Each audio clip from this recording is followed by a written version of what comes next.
मला वाटत होतं माझ्या ठरलेल्या मार्गावरती मी स्थिरावले आहे, पण खरं तर मी माझ्या आयुष्यातल्या नव्या अध्यायाची फक्त सुरुवात करत होते.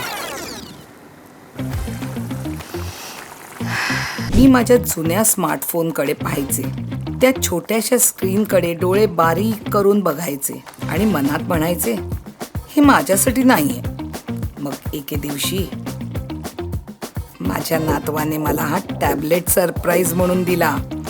त्याने तो रिलायन्स डिजिटलवरून ऑर्डर केला आणि त्यांनी दिलेल्या वचनाप्रमाणे तो दुसऱ्या दिवशी माझ्या दारात पोचला.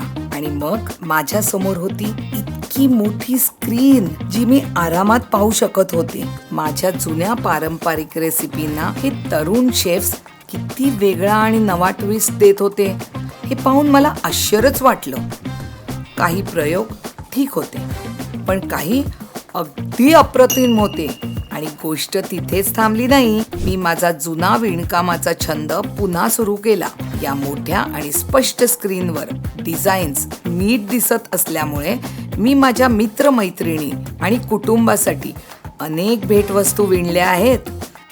माझं स्वयंपाकघर पुन्हा गजबजलं आहे आणि माझे हात पुन्हा कामात व्यस्त झालेले आहेत. मी आता बाजूला बसून राहणारी फक्त पाहणारी राहिलेले नाही आहे, पण आता मी स्वतः काहीतरी निर्माण करते